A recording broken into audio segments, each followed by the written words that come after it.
Ibu Lesi sebagai narasumber yang pertama.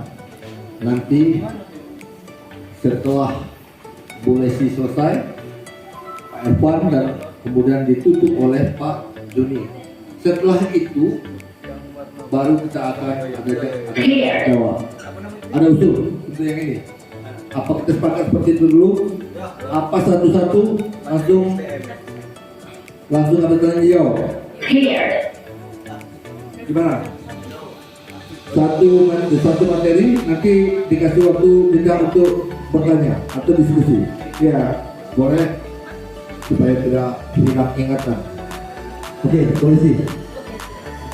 Saya berikan kesempatan seluruhnya untuk polisi setengah jam.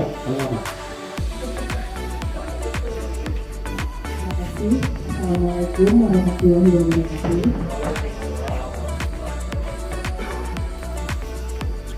Ya, perkenalkan, nama saya Lesi Aprianti.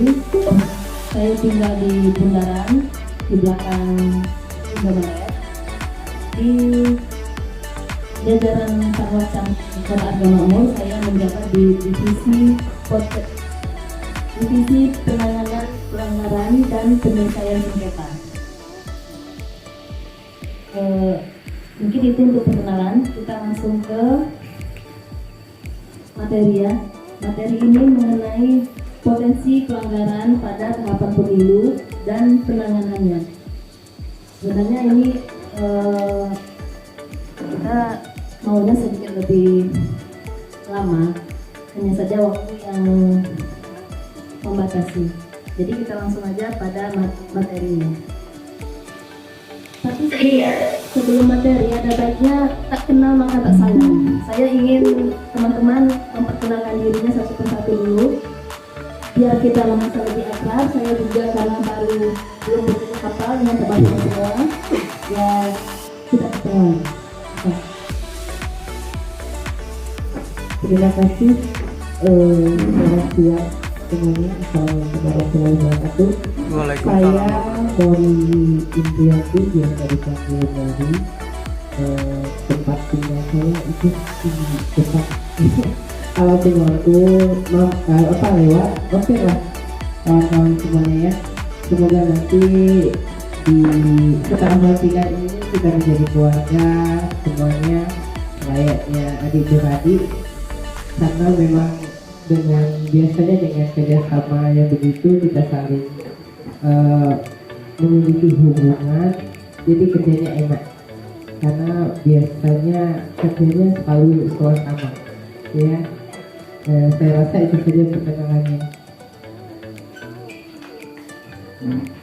Assalamualaikum warahmatullahi wabarakatuh.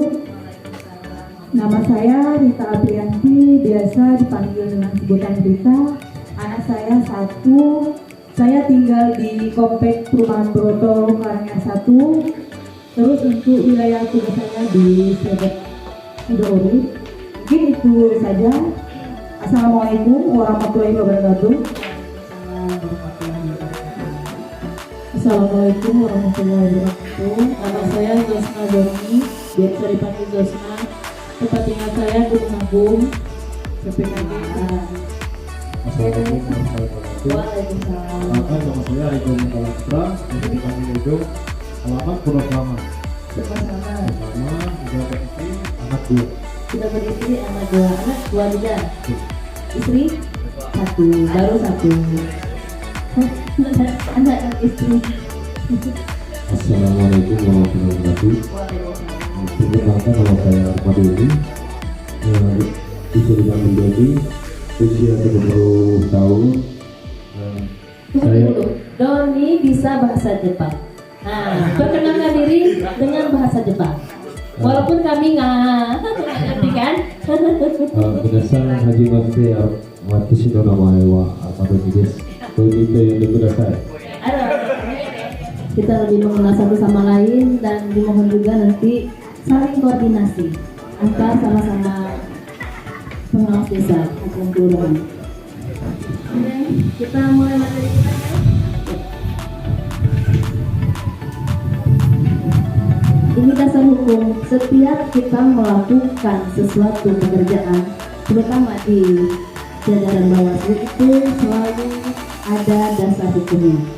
Dasar hukum kita paling utama adalah Undang-Undang Nomor 7 Tahun 2005. Nah, pengertian penanganan pelanggaran adalah serangkaian proses yang meliputi penerusan temuan hasil pengawasan kepada bidang penanganan pelanggaran, penerimaan laporan, mengumpulkan alat bukti, klarifikasi, pengkajian dan penulisan hasil kajian atas laporan kepada instansi yang berwenang untuk ditindaklanjuti. Itu berasal dari temuan, hasil pengawasan aktif pengawas pemilu, dan hasil penelusuran informasi awal. Ini tentang divisi penanganan pelanggaran dan penyelesaian sengketa. Dari materi-materi yang disampaikan tadi, kalau saya simak, kemungkinan kita masih ada kejanggalan dan belum kita ketahui. Sama-sama kita belajar dan tetap berlari, bukan jalan merangkak seperti yang disampaikan Ibu Ketua tadi. Kita harus berlari, ya sama-sama. Terima kasih kepada Ibu Cici atas pemaparannya. Kalaupun nanti ada pertanyaan di luar, mungkin bisa disampaikan Bu ya. Oke, terima kasih. Baiklah, untuk selanjutnya hubungan masyarakat kepada Pak Irfan waktu dan tempat di persidangan. Ini adalah baik. Bismillahirrahmanirrahim. Assalamualaikum warahmatullahi wabarakatuh. Selamat siang, salam sejahtera kita semua. Baik, pertama saya sampaikan perkenalan dulu. Nama saya Irfan Gustian, saya di Divisi Hukum Pencegahan Parmas dan Humas di Kecamatan Kota Argamakmur. Kemudian kalau saya tinggal di Purwaslama, Purwodadi, Kecamatan Kota Argamakmur. Kemudian saya sehari-hari bekerja di RSUD Argamakmur. Mungkin sebagian sudah kenal, kayaknya hari ini lebih banyak kenal. Baik, sekarang kita langsung saja. Di dasar hukum bahwa tentang pengawasan ini kita fokus di Undang-Undang Nomor 7 Tahun 2017 tentang Pemilihan Umum. Kemudian Peraturan Bawaslu Nomor 5 Tahun 2022 tentang pengawasan penyelenggara pemilihan umum. Jadi dasar hukum kita di situ semua. Untuk materi nanti saya share di grup ya. Pengawasan. Nah, ini pengawasan terhadap pemutahiran data pemilih. Di sini ada petugas pemutahiran data pemilih atau PPDP yang disebutkan Tarli tadi, merupakan petugas pemutahiran data pemilih yang dibentuk oleh KPU untuk melakukan coklit dengan cara mendatangi pemilih secara langsung. Kemudian itu ada poin 2, itu kita sendiri nanti kawan-kawan di tingkat desa. Kemudian kita memastikan betul tidak ada yang terlewat dalam proses pemutahiran data. Jangan sampai ada beberapa rumah yang terlewat oleh Pantarli untuk melakukan coklit itu. Kemudian melakukan coklit tidak melihat kakak. Nanti kawan-kawan pastikan betul bahwa dalam satu rumah di dalam satu kakak itu jangan ada yang sampai terlewatkan coklit oleh Pantarli. Dan kemudian dipastikan betul karena tidak menutup kemungkinan bahwa di dalam satu rumah itu nanti ada yang tergabung dalam 2 kakak, ada 3 kakak seperti itu. Nanti dipertanyakan dulu dengan yang bersangkutan bahwa itu yang kita pastikan. Jadi kalau dalam posisi satu rumah di 2 kakak, berarti striker yang dicoplit itu berarti ada 2, maka tidak bergabung. Nah, ini di titik fokus pengawasan pemutahiran data pemilih.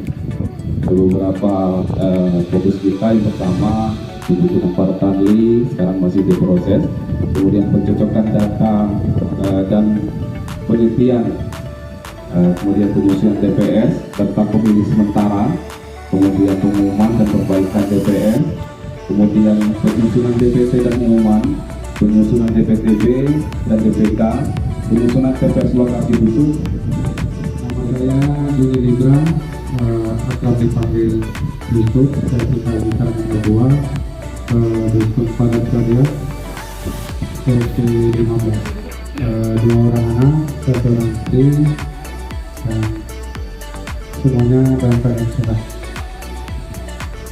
Berikut untuk menyambung materi divisi SDM sedikit saja, silakan Pak. Teman-teman bisa membaca. Ini sebenarnya tidak begitu perlu dipahami, tapi harus dimengerti soal penyelenggara pemilu. Dari dua pemateri tadi sudah disinggung sebenarnya. Hanya saja ketika kita melakukan wawancara kemarin, 3 lembaga ini juga masuk dalam pertanyaan yang diajukan oleh Bawaslu Bengkulu Utara. Bisa teman-teman perhatikan dari logo gambarnya saja, kemudian dari tulisan itu sudah jelas bahwa ada 3 lembaga yang memang bergerak di bidang penyelenggaraan pemilu. Ada KPU, kemudian Bawaslu, dan ada Dewan Kehormatan Penyelenggara Pemilu. Ketiga lembaga ini semuanya diatur dalam Undang-Undang Nomor 7 Tahun 2017, dan ketiga lembaga ini juga memiliki peraturan sendiri di bawah undang-undang itu. Ada peraturan KPU, ada peraturan Bawaslu, dan ada peraturan penyelenggara pemilu. Untuk KPU sendiri, teman-teman juga harus ingat bahwa ada yang saat ini sedang dilakukan peraturan KPU nomor 3 tahun 2023 soal tahapan misalnya, kemudian soal coklit yang akan segera dilakukan. Kemudian di Bawaslu juga ada tahapan penyelenggaraan pemilu di Perbawaslu 3 misal. Kemudian di Dewan Kehormatan juga begitu. Sebagai informasi saja bahwa Dewan Kehormatan Pemilu ini untuk di Kabupaten Bengkulu Utara itu berkedudukan di Kabupaten Bengkulu Utara, sehingga apapun yang menyebabkan atau teman-teman tersandung dalam hal pelanggaran kode etik, maka bisa disidangkan di Kabupaten Bengkulu Utara. Itu untuk ketiga lembaga. Silakan slide berikutnya.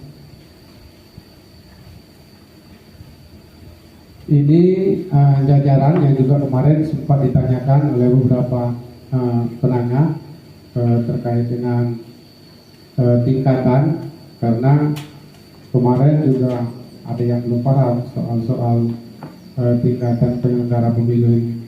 Ini kalau di Bawaslu itu ada Bawaslu RI, kemudian provinsi, kabupaten kota, kecamatan kota, hingga ada desa dan TPS. Ini kesemuanya ini ada 6